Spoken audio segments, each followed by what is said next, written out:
As I mentioned, of course, you heard me talking about those polls. Let me also show you these delegate maps, which are starting to really shift.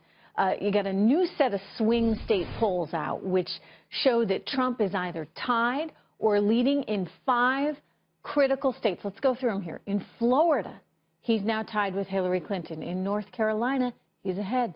In Ohio, he's ahead. You go right on down the list there. Now, let's see if we sit. Can we bring, there we go. Iowa, Arizona. Arizona, he's actually up 4 points. This was a state that was initially thought to be going for Hillary Clinton. And let's move on here to the path towards electoral votes. People said he's got no path. It can't happen. He needs 270. It's never going to happen. Well, here you go. If he were to add to what Romney got, 198, if he were to take Iowa, Nevada, Ohio, North Carolina, Florida, and Maine, then he actually could be the president of the United States. Maine is potentially a toughie for him. I want to go right now to pollster Kristen Soltis Anderson, a columnist for the Washington Examiner, for more insight into some of these swing states.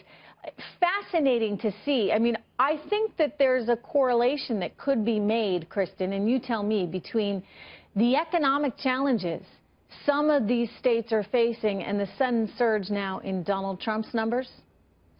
Well, I think Donald Trump's had a pretty good week or two at the same time that Hillary Clinton has started to look like much less of a sure bet. If you're a voter who sort of views both of these candidates as someone you're not necessarily a fan of, and we know that they both have pretty high unfavorables, the fact that the last week has been so bad for Hillary Clinton could certainly be tipping more and more people into Trump's camp, which is making him look a whole lot better and making his path to 270 a whole lot more plausible than it was 2 weeks ago.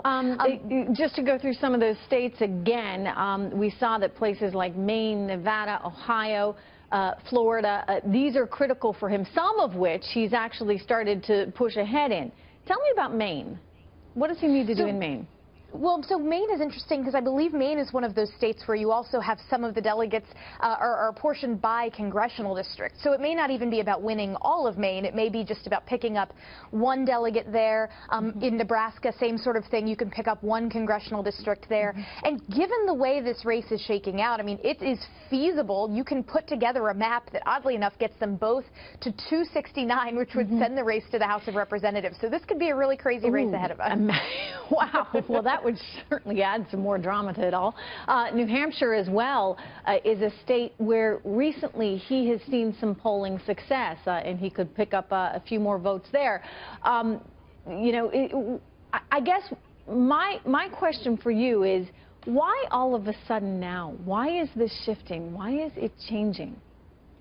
I think it has a lot to do with this voter anxiety question. That a few weeks ago, polling came out that showed you had 7 out of 10 voters who said they were anxious about the idea of Donald Trump as president, slightly fewer anxious about the idea of Hillary Clinton as president.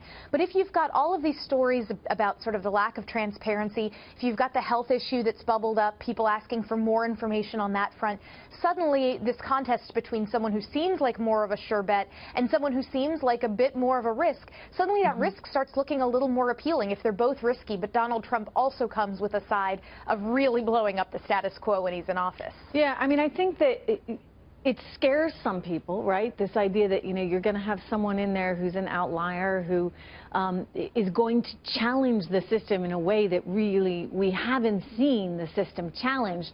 But at the same time, it also excites people. And so, as we watch Hillary Clinton today, Kristen, out there on the campaign trail, really trying to push this image of Trump as crazy with the whole birtherism thing, it's most likely an appeal really to voters, independent voters, to say, hey, I'm the sane one. I'm the one who's going to keep the status quo, and that's a good thing. So I guess at the end of the day, it just comes down to whether people are willing to take a chance. I think it is whether people are willing to take a chance. And I think things that Donald Trump has done over the last 2 weeks, for instance, that trip to Mexico where, people debated how successful it was, but certainly if you could not, if prior to that, you couldn't have closed your eyes and imagined Donald Trump as president. Once that trip happened, maybe there were some folks for whom that was easier to picture. Wow. And frankly, you know, with Make America Great Again, there are lots of folks who can close their eyes and picture what that means. Some like what that means, some don't like what that means. But with Hillary Clinton, with Stronger Together as her message, it's unclear what that means for the average American. It's harder to close your eyes and imagine what Hillary's America looks like. Yeah, no, that may be a risk. It is so important. Thank you so much, Kristen. It's good to see you. Thank you.